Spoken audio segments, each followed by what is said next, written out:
Hey everybody, welcome to this week's podcast. No special announcements or anything this week, so let's jump right in and see what we got. First up, save states have been added to the Mister's NES core by developer Robert Pipe, who I'll talk about in a second. And now that makes the following cores available for save states: NES, Game Boy, Game Boy Color, Game Boy Advance, and the Atari Lynx, which is pretty cool. I hope I didn't miss any other ones, but Robert has implemented save states into all of those, and I think many people who enjoy playing retro games would really appreciate that, both to pick up from where you left off, or especially even content creators and speedrunners who either want to pick that exact scene for comparisons or people who want to practice certain areas. You know, the Mister's overall accuracy, especially if you use a low latency USB controller like the MacGyver ones, allow you to take original controllers, and if you're playing on a CRT, it's pretty darn close, if not imperceptible, from original hardware. So even if somebody still wants to do their speedruns on original hardware, practicing on this setup should be exactly the same. You shouldn't need to tweak your moves or anything like that. Overall, these things all extra features like this do get me excited, even if it's not ones that I use all the time, although I probably will be using this a lot for creator-based stuff. And if you would like to try out how to use these, first update your Mister using whatever method you normally do. My favorite at the moment is still update all. Then once it's rebooted, you'll now just have the option to save and restore state right from the NES core. So you don't actually have to install anything, just run the auto updater. Obviously you need to be connected to some kind of network for that. And once you're in, that's pretty much it. You could select if you want to save states to the SD card, which almost all of us would want that on. The only time you want that off is if you're doing something like practicing a speed run and you're constantly going back and you don't want to accidentally hit save and overwrite what's on the SD card. You just want to leave it in memory, and when it reboots, it just resets back to normal. But I think 99% of the rest of us would just leave this on. And then you could select or load a save state from a number of different slots. And if you want to try all this out for yourself, I did one with the NES Legend of Zelda 1. And if you want to download this yourself, just drop it into the save states folder that's now created and rename this the exact same name as your Legend of Zelda ROM with -1, 2, 3, whatever afterwards, whatever save state slot that you want to correspond to.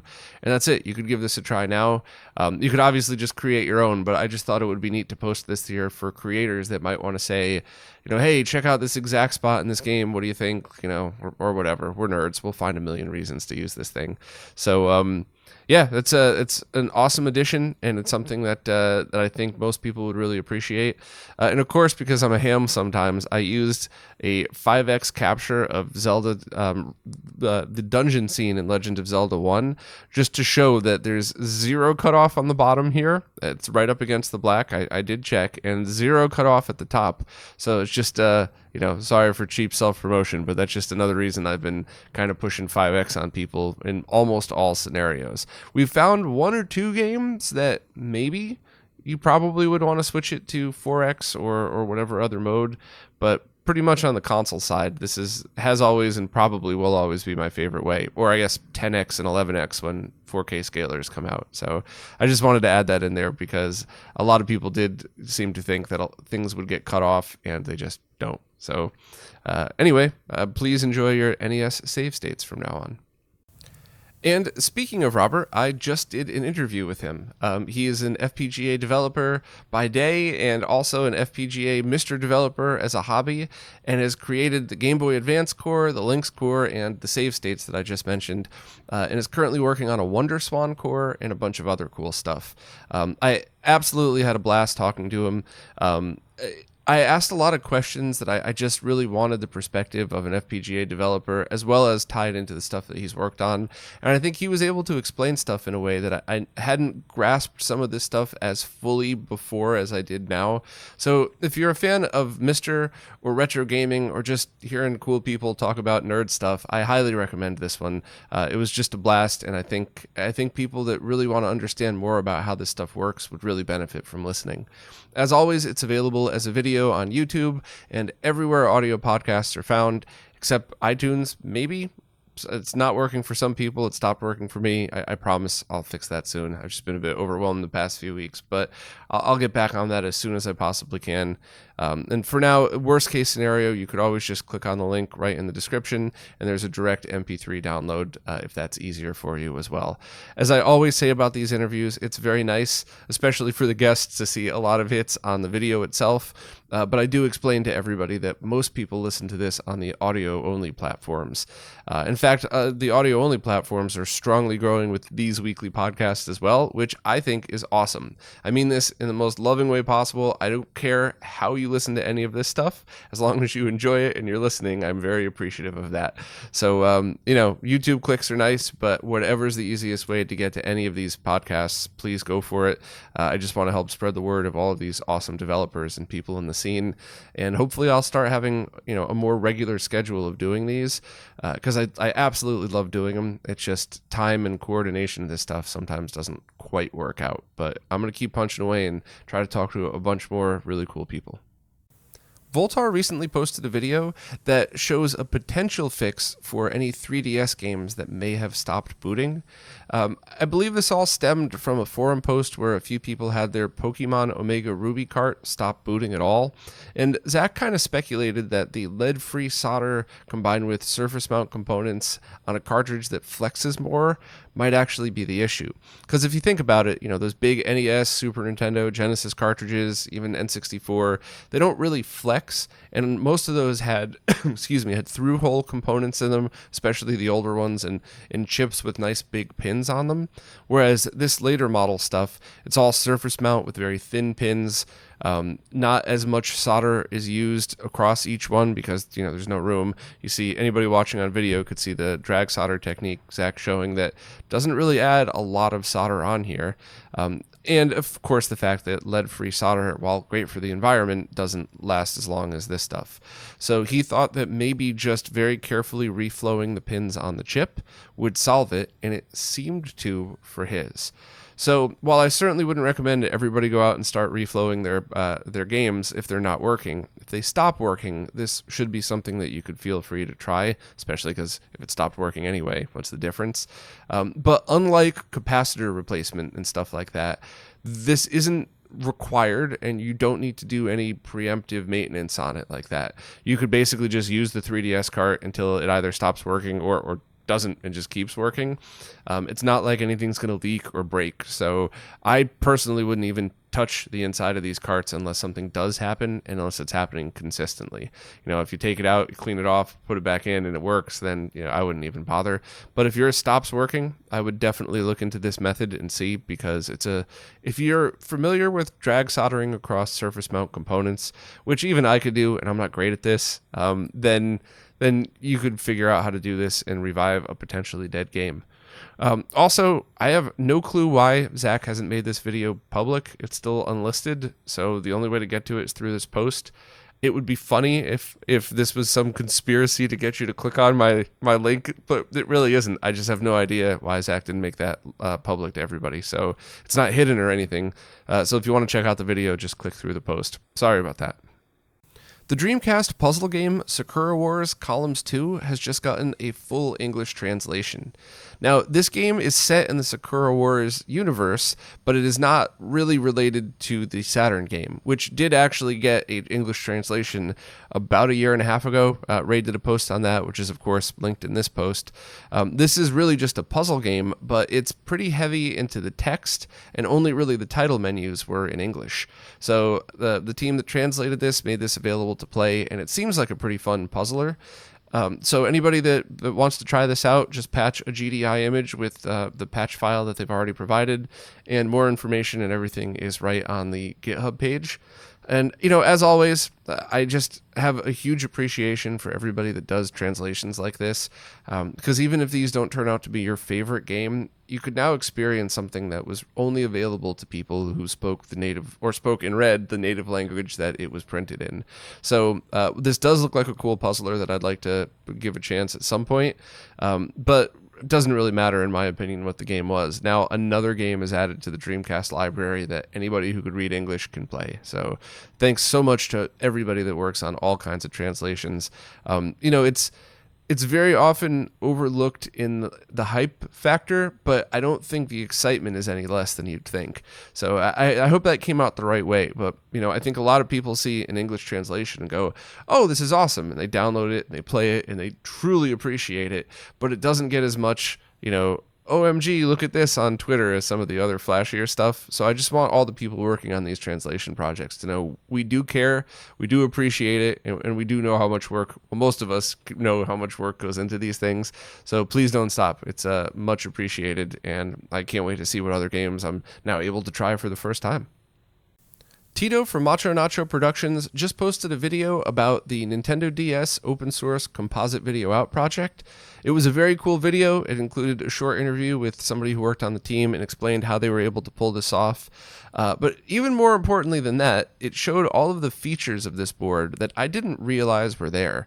Either I just didn't pick up on it when I read the original post, or I skimmed over it or something. But I originally thought that this project was absolutely amazing, a great research project. I mean, all the positive things that you could imagine.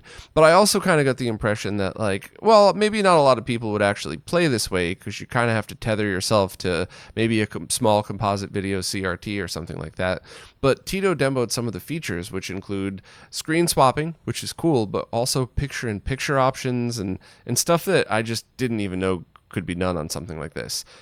So if you're interested in NDS composite output or really anything like that, I would definitely give this one a shot. You can't output both screens at the same time, but for overall just gaming, it seems like a pretty good option. I also did a live stream with Tito that night where we demoed the IS Nitro Capture, the intelligent systems box that was used by developers, and also for journalists and stuff to get screen captures of the Nintendo DS. We talked, it was like an interview / live stream. I'd like to get Tito on more often because he seemed really awesome, and I'm obviously a fan of his work. But this is a very interesting box, and I'm going to do a dedicated video on this at some point, hopefully in the near future.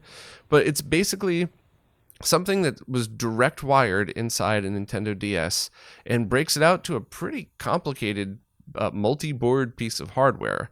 And at first I didn't really understand why, but these are designed to interface with it not just for capture, but for developer use. So the ones labeled the Nitro Capture, you could just plug retail games in and do what we did and get video output. It's dual output. Each is a 240p output, at least on my model. There's reports that some are the older ones could be 480i only. And of course, there's also dip switches, so you could send both out through 480i or something like that. But they're pretty cool boxes. However, the ones labeled Nitro Emulator, you have to tether to a PC and then load games that way through the software, which if you were a developer who didn't want to have a full ROM of your game every time you wanted to test it, that would actually be easier in development. A little harder for us on the user end that just want to try out games with video output.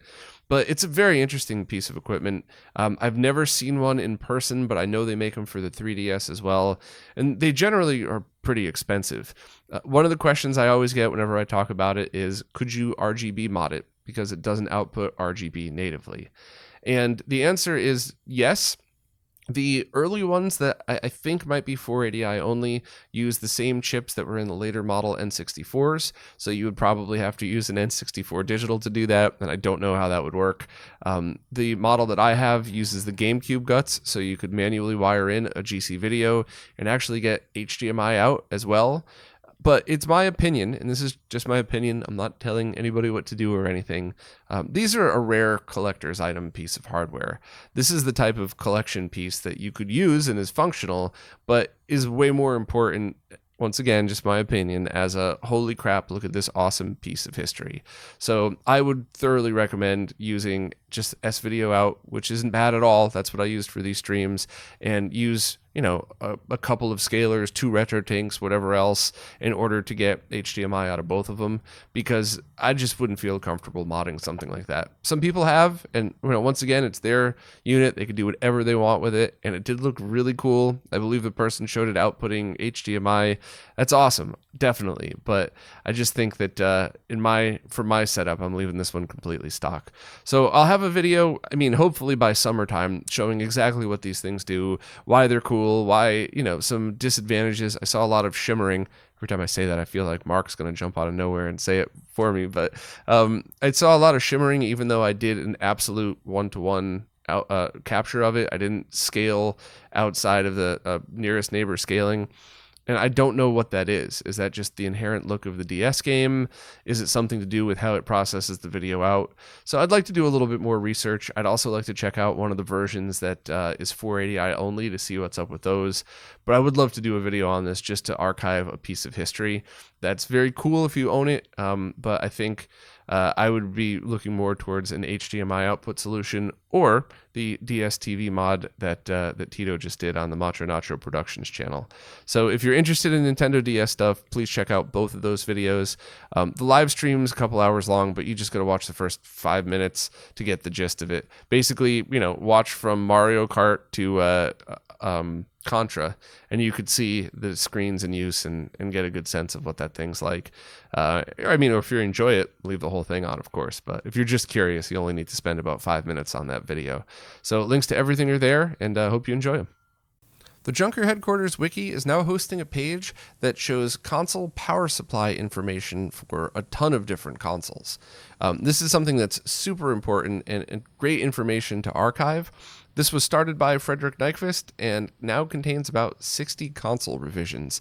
And it shows you information, the basics, the brand, the model, the region, listing model numbers, and then it gets to the good stuff that we all need to know. What is the voltage input? So is it an international PSU or is it just regional? What mode is it? Is it AC or DC output? What the voltage and amperage are? What the pinout is, if there's an orientation, and what the size of the DC connector jack is. So this is all the information you would need if you misplaced a power supply.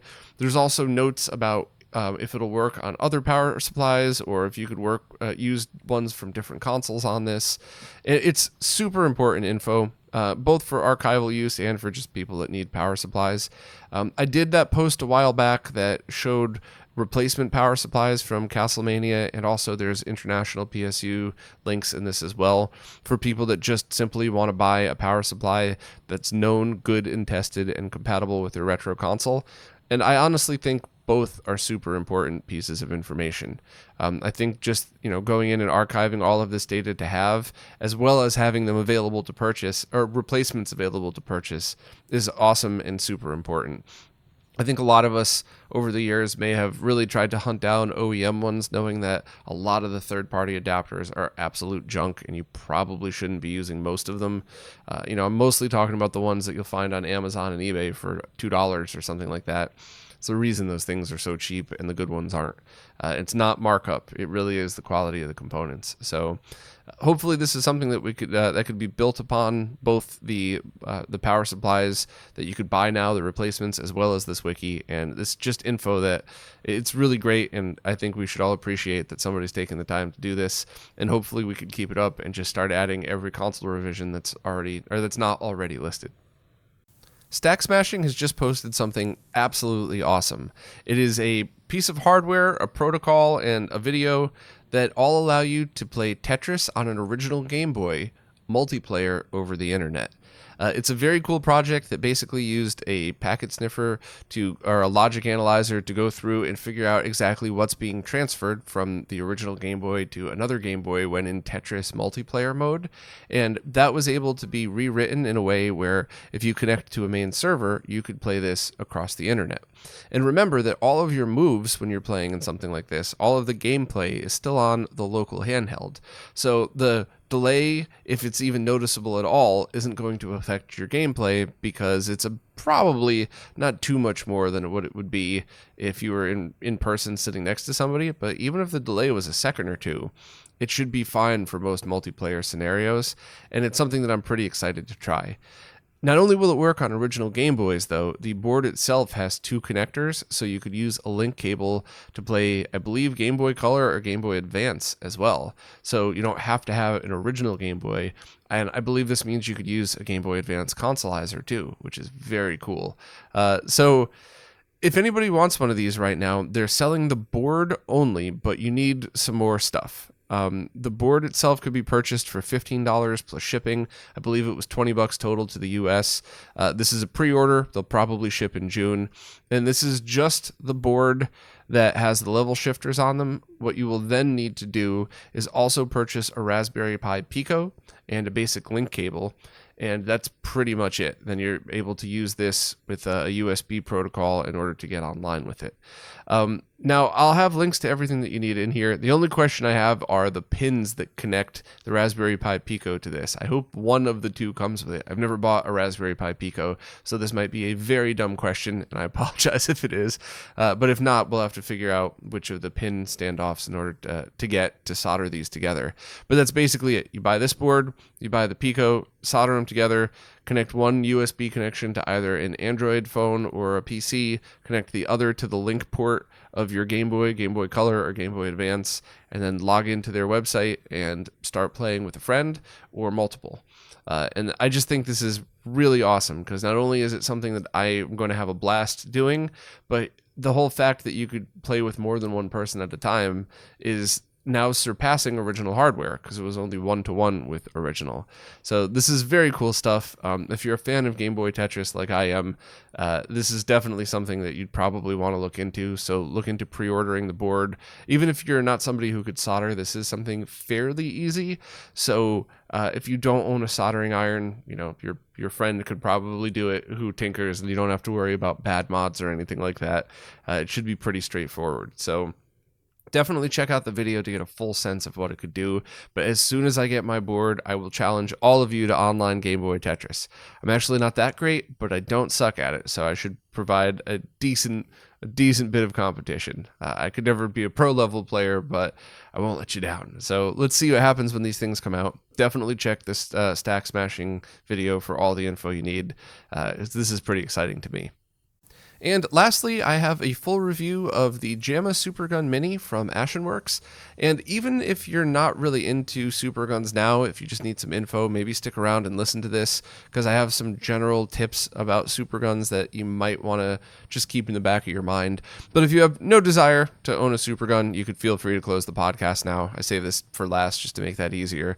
But if you're still with me on this, Axunworks has just released a Supergun that is really designed to work with almost all JAMMA-based arcade boards.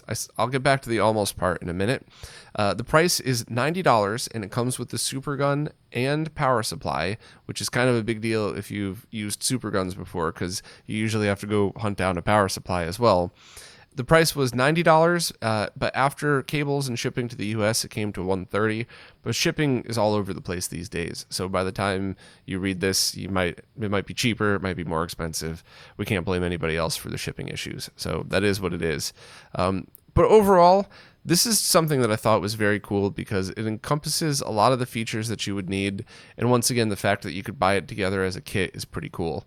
It's got power input, RCA audio and D-sub outputs for video and audio, 2 DB15 inputs, so Neo Geo style, the same as every other different kind of Supergun.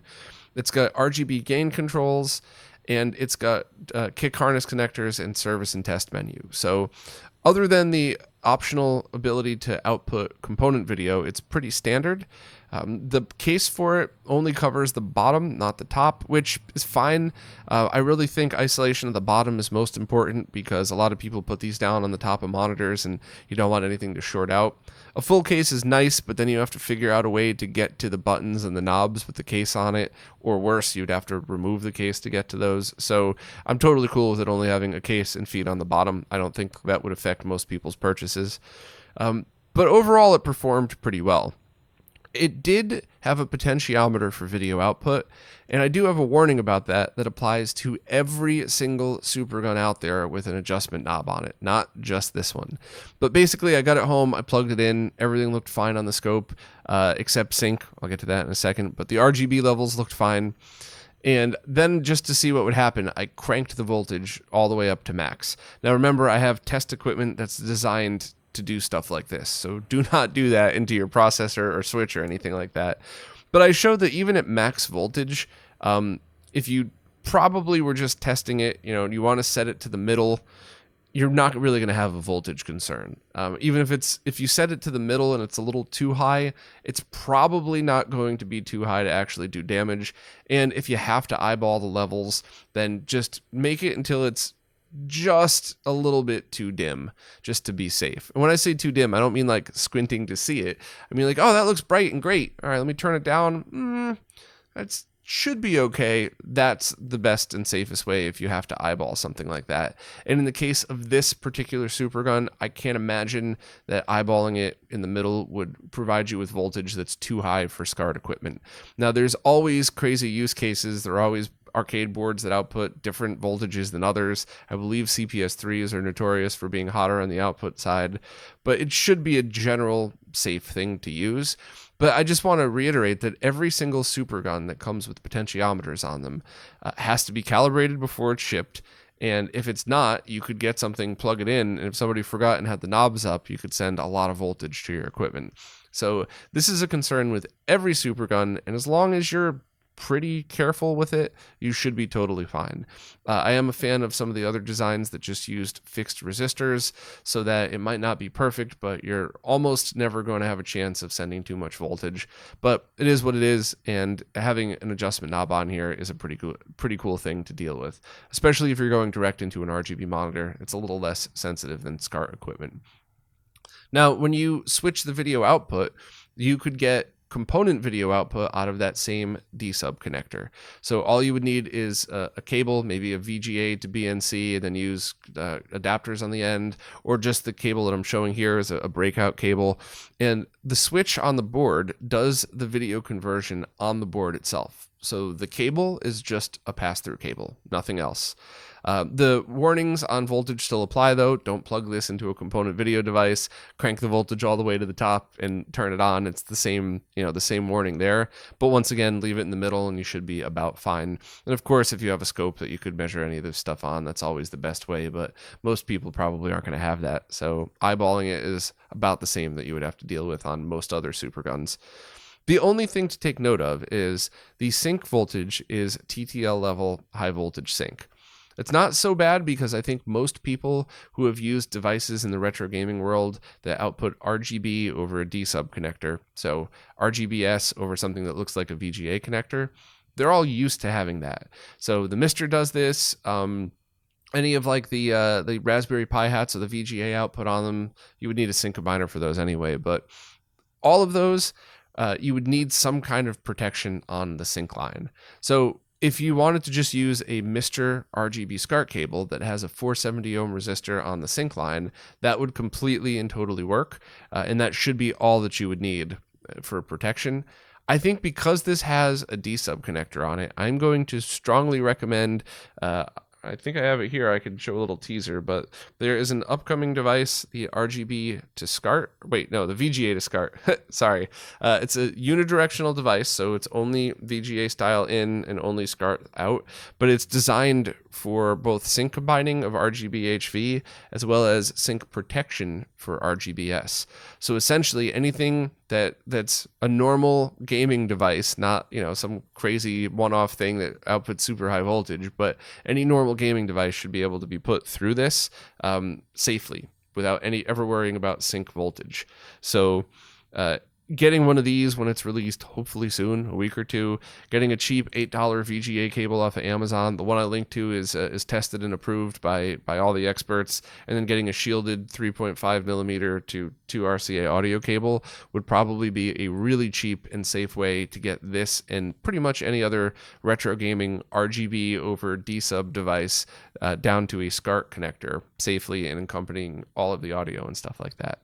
So that's definitely my recommendation there, but building your own VGA to SCART cable with a sync resistor on the line is fine. You could safely put the resistor on the SCART end. It's not like Genesis consoles that need the components on the console end of things. So it's overall pretty easy. I just would not go directly from the VGA output to a SCART device without any protection.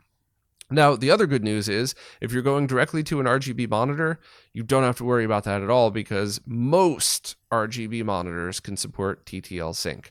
You're definitely going to want to check out your service manual. You'll definitely want to look in back, as some have toggle switches of TTL and 75 ohm. So you'll need to make sure that it's set correctly, but most can just plug this in with a very cheap VGA to BNC cable, which is always a cool option. Just connect it right up and don't even think about it for stuff like that. Same with if you're going directly to, I guess, a component video switch or a component video inputs of a consumer grade TV. You just need that pass-through cable, and you just need to make sure, you don't have to worry about sync, obviously. You would just need to make sure that you didn't crank up the video voltage on that. Also, this has audio protection on it. And I tried to make this clear in my post, so I'll explain it slightly different here for anybody that needs a clarification. But the way the voltage protection is implemented, it will never go over 3.3 volts-ish. So you should be completely safe with all audio equipment. However, just like your headphones, stereo in your car, whatever else, if you crank the volume too high, it's going to clip. You're going to get distortion and stuff. But that's not a safety issue. That's just, it doesn't sound as good issue.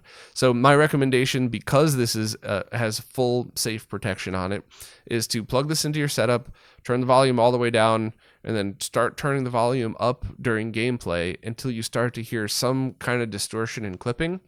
Once again, got to say it again, this is not going to send unsafe voltage. This is just, you're kind of hearing some distortion in it. Then back the volume down until you don't hear it anymore. Then back it down a little bit more just in case you didn't have a part of the game that has a loud audio spike. Some games have test patterns and test tones that you could play that might be easier, but it's my opinion that with something like this where you don't have to worry about bad voltage, it doesn't really matter. Get it just about right and you never have to worry. You could see here in the scope capture, even when I cranked it up with my Simpsons arcade board, which puts out some insanely high voltage if you just plug it directly into a scope, it stayed underneath the voltage limit. But then when I did the procedure that I just talked about, it never even gets close to clipping. All the sound was great. Everything was cool. So overall, that was fine. The power supply itself is interesting. I don't know if this is something that was modded by Ashen after the fact. I don't know of any power supplies like this that come with -5 volts on there. And I was not able to do stringent power testing. I didn't have time, and I'm also not confident in my ability to talk about it like I would be video and audio voltages, mostly because of my awful, horrific experiences in the past with bad power supplies with other companies, not so much with RetroRGB stuff. So I'll definitely say this. I left Mortal Kombat 3 and 4 and CPS 1 running for quite a long time using these, and it seemed fine. I didn't get any weirdness. The audio did work in the Mortal Kombats because it uses -5 volts. But overall, this thing says it's rated at 5 volts, 4 amps, and 12 volt, 1 amp. So if your board requires that exact spec or more, I would probably use a different power supply. Not because I'm putting down anything that Ashen's doing, but because I have trust issues when it comes to power supplies. So for example, if you looked up your arcade board and it said it was on the 5 volt line, it requires 2 or 3 amps, and on the 12 volt line, it requires up to 1 amp, but not exceeding, I would be completely confident using this. But if you see something that's right on the line or above, I would look into Ashen's other power supply if you want a really nice enclosed one. I spoke about that last week, and he includes the proper cable, or could include the proper cable to go directly into this Supergun, so you don't have to worry about fumbling around with making your own power adapters or anything like that. So, once again, my caution on the power supply has nothing to do with any particular seller of any of these things. I just have trust issues with power supplies, and rightfully so, because of bad history with a lot of them. The only other thing to talk about is the kick harness.